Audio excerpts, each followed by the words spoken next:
Selamat datang di channel Guru Kelas. Kita masih membahas bab 4, yaitu listrik, magnet, dan sumber energi alternatif. IPA kelas 9 kurikulum merdeka. Kali ini kita akan bahas tentang listrik dinamis. Listrik dinamis adalah listrik yang bergerak atau disebut arus listrik. Nah, berdasarkan kemampuan menghantarkan listrik, benda dibagi menjadi 3 jenis. Yang pertama adalah konduktor. Konduktor merupakan bahan yang mampu menghantarkan arus listrik dengan baik. Contohnya ada tembaga, perak, dan emas. Itu merupakan contoh dari konduktor listrik. Yang kedua yaitu adalah isolator. Listrik adalah bahan yang sangat buruk ya untuk menghantarkan listrik ya. Jadi isolator ini adalah bahan yang dialiri listrik yang sangat buruk untuk menghantarkan listrik karena di dalam bahan ini elektron sulit untuk mengalir. Contohnya karet, kayu, dan plastik. Kemudian yang tipe yang ketiga adalah semikonduktor. Salah satu sifat dari bahan ini adalah jika berada pada suhu tinggi, bersifat sebagai konduktor, sementara pada suhu yang rendah, bersifat sebagai isolator. Contohnya adalah karbon, silikon, dan germanium merupakan contoh bahan semikonduktor listrik. Ini contoh-contohnya, ini ada konduktor, tembaga, besi, aluminium, kuningan, emas, baja, raksa, merkuri, dan perak. Kemudian ini adalah contoh isolator yang sering dipasang pada instalasi listrik ya. Kemudian ini adalah semikonduktor. Pada bidang elektronika, karbon biasa digunakan untuk membuat transistor ya. Transistor itu yang kemudian disusun menjadi rangkaian listrik terpadu seperti pada gambar di bawah. Nah, yang serupa dengan bagian dalam mesin televisi di rumah kamu. Jadi beberapa jenis semikonduktor, contohnya ada resistor, diode, kemudian transistor, dan IC atau integrated circuit atau rangkaian listrik perpaduan. Hambatan jenis bahan. Jadi setiap bahan memiliki hambatan jenis yang berbeda-beda pada suhu 20 derajat Celcius ya. Nah, ini kita lihat salah satunya ada aluminium, ini 2,82 kali 10 pangkat min 8. Kemudian ini tembaga, emas, besi ya, konstantannya ini nikrom, platina, perak, tungsten. Sedangkan semikonduktor ini contohnya ada karbon, ini nilainya adalah 3,5 kali 10 pangkat min 5. Kemudian ini ada isolator ya, kemudian ada kuarsa. Nah, ini hambatan jenis pada setiap bahan itu berbeda-beda. Besar hambatan setiap jenis kawat yang panjangnya satu satuan panjang per satu satuan luas penampang disebut dengan hambatan jenis atau disimbolkan dengan P kecil. Nah, untuk rumus ya, mencari hambatan kawat itu kita bisa gunakan persamaan berikut. R sama dengan P kecil ya kali L per A ya, di mana R itu adalah hambatan kawat, satuannya ohm. Kemudian hambatan jenis kawat satuannya ohm meter. Kemudian L itu panjang kawat, satuannya meter, dan luas penampang kawat itu satuannya adalah meter persegi. Kemudian ini ada R juga, kita bisa gunakan persamaannya dengan volt dan watt arus, di mana R itu adalah hambatan listrik satuannya ohm. Kemudian volt ini adalah beda potensial ya. Kemudian adalah I itu ampere, yaitu kuat arus. Jadi kita bisa gunakan rumus dengan jika ada diketahuinya beda potensial atau volt dan watt arus atau ampere. Masuk ke contoh soal. Seutas kawat penghantar panjangnya 300 meter, memiliki luas penampang 3 meter persegi. Jika hambatan jenis kawat 2 kali 10 pangkat min 2 ohm per meter kali meter, tentukan hambatan penghantar tersebut. Oke, diketahui L atau panjangnya itu adalah 300 meter. Kemudian luas penampangnya itu adalah 3 meter persegi. Kemudian yang ditanyakan adalah R ya. Kita masukkan rumus, di mana rumus hambatan jenis adalah R sama dengan P kali L per A. Jadi hambatan jenis kawatnya adalah 2 kali 10 pangkat min 2 ohm kali M. Kemudian dikali 300 meter dibagi 3 meter dikuadratkan. Maka hasilnya itu adalah 2 ohm. Jadi besar hambatan penghantarnya itu adalah 2 ohm yang mengalir pada kawat tersebut. Arus listrik. Kita telah mengetahui bahwa elektron mengalir dari benda yang kelebihan muatan elektron atau kekurangan proton berpotensial rendah ke benda yang kekurangan elektron atau kelebihan proton atau berpotensial tinggi. Atau dengan kata lain dari kutub negatif ke kutub positif. Sedangkan arus listrik disepakati adalah arus yang mengalir karena pada ujung-ujung rangkaian ada perbedaan beda potensial listrik dari sumber tegangan. Arus listrik berkebalikan dari aliran elektron, yaitu mengalir dari potensial tinggi ke potensial rendah. Nah, itulah yang disebut dengan arus listrik. Oke, kita bisa menghitung arus listrik dengan persamaan berikut. I sama dengan Q dibagi T, di mana I adalah arus listrik satuannya ampere, Q itu adalah muatan listrik satuannya coulomb, dan T itu adalah detik. Kemudian ini adalah segitiga perhitungan untuk menghitung kuat arus, hambatan, dan beda potensial.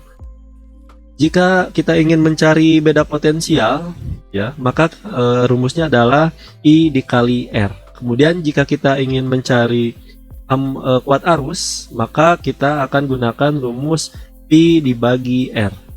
Kemudian jika kita ingin mencari hambatan, itu rumusnya adalah P dibagi I. Nah, seperti itu ya. Jika ada soal, kita gunakan rumus-rumus berikut.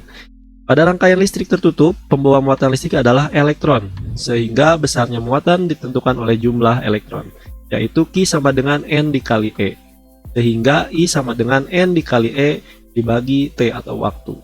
I itu adalah arus listrik, kemudian N itu jumlah muatan listrik, E itu muatan elektron atau coulomb. Kemudian T ini adalah waktu, ya, satuannya detik.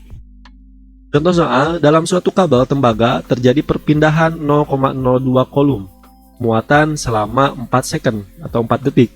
Berapakah kuat arus listrik yang mengalir pada kabel tersebut? Diketahui muatannya berapa? Nah, muatannya itu 0,02 coulomb.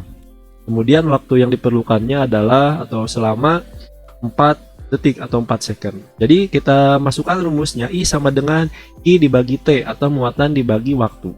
Jadi 0,02 dibagi 4 itu hasilnya adalah 0,005 ampere, atau kita rubah kesatuannya ke MA atau mega ampere. Jadi 5 MA. Kemudian rangkaian listrik. Rangkaian listrik itu dibagi menjadi dua jenis, ada listrik seri, kemudian ada listrik paralel. Ya, paralel ini berbeda ya rangkaiannya dengan seri. Rangkaian listrik yang tidak memiliki percabangan kabel disebut dengan rangkaian seri.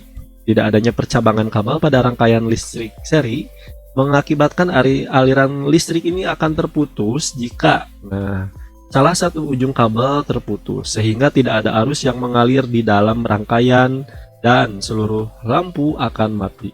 Oke, kita garis bawahi ya di sini. Jika terputus satu kabel, maka semuanya akan terputus, tidak ada aliran listrik ya. Sedangkan untuk rangkaian listrik yang memiliki percabangan kabel disebut dengan rangkaian paralel.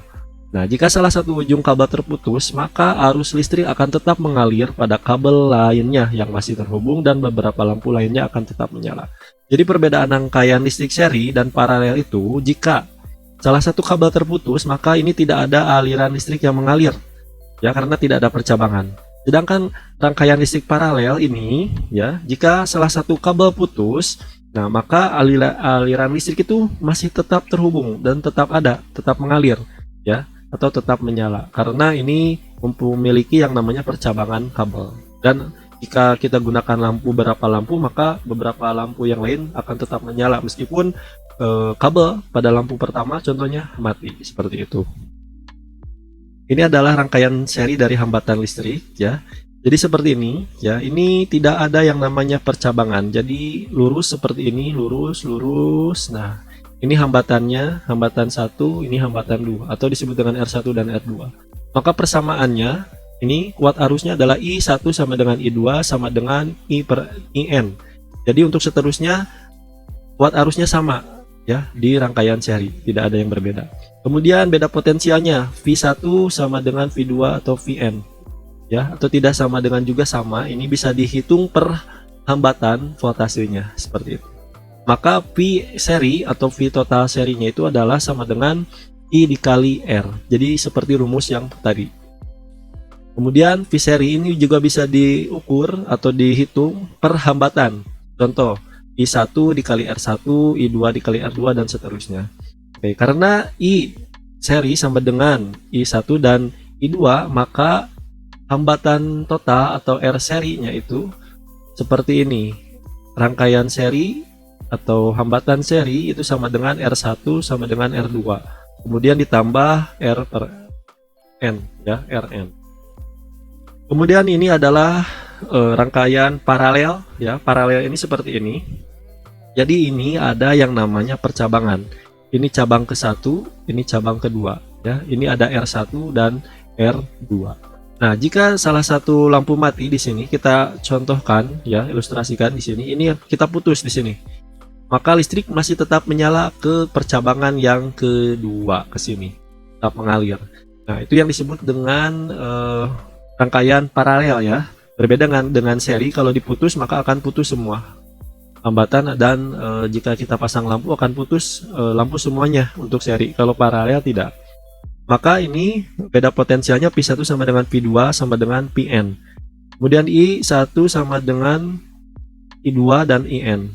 Nah, I paralelnya juga sama dengan I1 ditambah I2. Nah, untuk I paralel maka kita rumuskan seperti ini persamaannya. I paralel sama dengan P per R ya, kemudian P1 per R1, kemudian P2 per R2. Oke, karena P paralel sama dengan P1 sama dengan P2, maka RP ya, atau hambatan paralel itu R1 sama dengan R2 sama dengan seterusnya ditambah ya. Nah, maka kita gunakan seperti ini. Karena memiliki percabangan, kita gunakan pecahan seperti ini. 1 per R paralel sama dengan 1 per R1 ditambah 1 per R2 dan seterusnya. Seperti itu. Kita masuk ke contoh soal. Apabila diketahui bahwa R1 sebesar 5 ohm, R2 sebesar 7 ohm, dan R3 sebesar 4 ohm, maka berapakah hambatan pengganti atau R seri pada rangkaian seri tersebut? Oke, kita diketahui dulu ya. R1-nya berapa? R1-nya itu adalah 5, kemudian R2-nya adalah 7, kemudian R3-nya adalah 4 ya. Jadi persamaannya adalah hambatan seri sama dengan, atau hambatan penggantinya sama dengan R1 tambah R2 tambah R3. Jadi ini tinggal ditambahkan aja semua. Maka 5 ditambah 7 ditambah 4 itu hasilnya adalah 16 ohm. Jadi hambatan penggantinya adalah 16 ohm. Contoh soal kedua, dua buah resistor masing-masing 3 ohm dan 9 ohm disusun secara seri dan ujungnya dihubungkan dengan baterai 36 volt. Tentukan kuat arus listrik. Oke, kita diketahui dulu R1-nya adalah 3, R2-nya adalah 9, dan beda potensial itu adalah 36 volt. Yang ditanyakan itu adalah kuat arus listrik atau I. Ya, jawab, rumusnya adalah I sama dengan P per R. Maka I sama dengan P dibagi ya, I sama dengan P dibagi R1 ditambah R2 ya, karena seri ya ini. Jadi kita dapatkan bahwa I sama dengan 36 ya dibagi 3 ditambah 9. R1-nya adalah 3 ya. Kemudian R2-nya adalah 9. Maka hasilnya adalah 36 dibagi dengan 12. Maka jawabannya adalah I atau kuat arusnya adalah 3 ampere. Seperti itu. Contoh soal selanjutnya, 3 buah lampu dirangkai seperti gambar berikut. Nah, ini rangkaian paralel ya. Kita lihat ini ada percabangan 1, percabangan 2, dan percabangan 3. Jika besarnya hambatan pada lampu A, B, dan C berturut-turut adalah 2. Oke, yang A berarti 2 ohm ya, 2 ohm. Kemudian yang B ini adalah 4 ohm. Kemudian yang C ini adalah 6 ohm. Berapakah hambatan total penggantinya? Oke, diketahui RA 2, RB 4, dan RC itu adalah 6. Oke, kita gunakan persamaan berikut. 1 per R total atau R paralel itu sama dengan 1 per RA, 1 per RB, dan 1 ditambah 1 per RC. Maka 1 per R total itu sama dengan 1 per 2 ya, ini 2 ohm, kemudian ditambah 1 per 4 ohm, kemudian ditambah 1 per 6 ohm yang ini. Nah, kita samakan dulu penyebutnya. Dari keseluruhan ini 2, 4, 6 itu kita dapatkan 12 ya. Kemudian kenapa 12 ya? Karena ini kalau 6 ini hanya bisa dipakai untuk penyebutnya sama 2 saja. Maka kalau 12 ini bisa semuanya. Oke, kemudian 6 dari mana? Yang ini. 6 ini dari mana? Ini 6 ini adalah dari 12 ya, 12 dikali 1 ini kemudian dibagi dengan 2, hasilnya adalah 6. Kemudian 3 ini dari mana? Oke, 3 ini adalah 12 dikali 1 kemudian dibagi dengan 4, hasilnya adalah 3. Kemudian 6 ini dari mana? 2 ini, maaf. 2 ini dari mana? 2 ini adalah 2 dikali 1 kemudian dibagi dengan 6. Karena kita disamakan penyebutnya, maka 12 dibagi 6 itu adalah 2. Maka kita tambahkan 6 tambah 3 tambah 2 itu adalah 11 ya. Jadi 11 per 12. Jadi hambatan total atau hambatan paralelnya itu 12 per 11 ohm, atau kita tuliskan dalam bentuk desimal 1,09 ohm. Nah, seperti itu cara penyelesaiannya. Contoh soal kedua, jika dua buah hambatan masing-masing 2 ohm dan 4 ohm disusun secara paralel dan dihubungkan dengan sumber tegangan sebesar 12 volt, hitunglah A. hambatan penggantinya, B. kuat arus yang dialirkan, dan C. tegangan setiap hambatan. Diketahui R1 adalah 2 ohm, R2 adalah 4 ohm, dan tegangan atau beda potensialnya itu adalah 12 volt. Yang ditanyakan yang pertama adalah hambatan total, kemudian kuat arus, dan V1 dan V2. Penyelesaian. Oke, kita lihat di sini. 1 Rp sama dengan 1 per 2 ohm ditambah 1 per 4 ohm. Maka kita samakan penyebutnya menjadi 4 ya. Kemudian 4 ini dikali 1, 4 dikali 1 ini hasilnya adalah 4, kemudian dibagi dengan 2. Maka kita simpan di sini, hasilnya adalah 2. Kemudian 4 ini dikali 1, hasilnya adalah 4, kemudian dibagi 4, hasilnya adalah 1. Jadi 2 per 4 tambah 1 per 4 sama dengan 3 per 4 ohm. Atau kita ubah dalam bentuk desimal yaitu 0,75 ohm. Yang kedua kita cari yang namanya kuat arus atau I. I sama dengan V per RP atau total ya. Sama dengan 12 dibagi ya 3 per 4 sama dengan jawabannya adalah 9 ampere. Kemudian yang C ditanyakan V1 dan V2. V1 nya ini adalah I kali R1 sama dengan 9 kali 1 per 2. Jawabannya adalah 4,5 volt. Kemudian V2 nya I dikali R2 atau hambatan 2. Jadi ini beda potensial pada setiap hambatan ya. 9 dikali 1 per 4 hasilnya adalah 2,25 volt. Sumber arus listrik.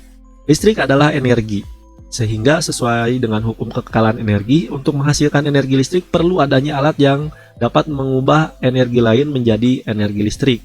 Secara umum, sumber arus listrik terdiri dari dua jenis, yaitu sumber arus bolak-balik atau AC atau alternative current, dan sumber arus searah atau direct current. Oke, ini jenis sumber arus listrik ya, ada DC atau direct current. Ini adalah elemen pota sumber arusnya, itu proses perubahan kimia ya, energi kimia menjadi energi listrik. Elemen kering atau baterai itu perubahan energi kimia menjadi energi listrik. Kemudian ada akumulator atau ECU ya, itu sama, perubahan energi kimia menjadi energi listrik.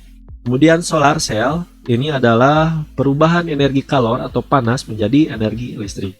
Kemudian ada dinamo, ya, dinamo direct current itu adalah energi gerak diubah menjadi energi listrik.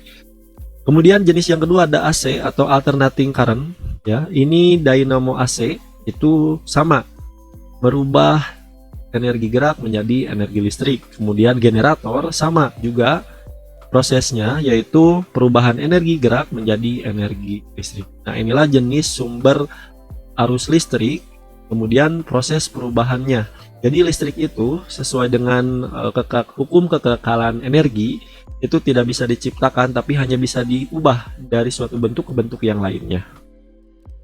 Kemudian daya listrik, besarnya energi listrik yang mengalir atau diserap dalam sebuah rangkaian atau sirkuit listrik setiap detik disebut dengan daya listrik.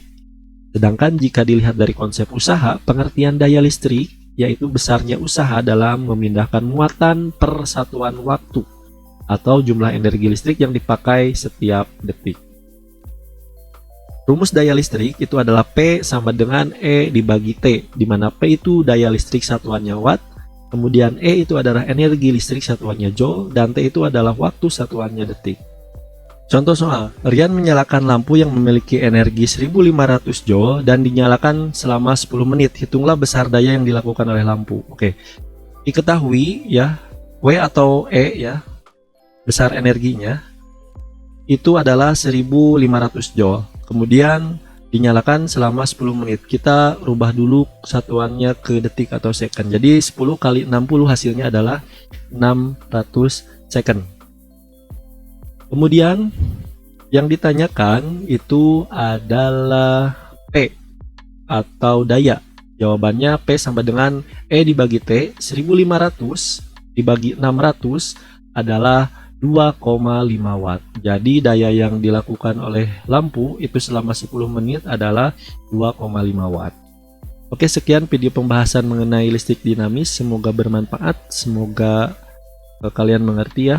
Sampai jumpa di video selanjutnya.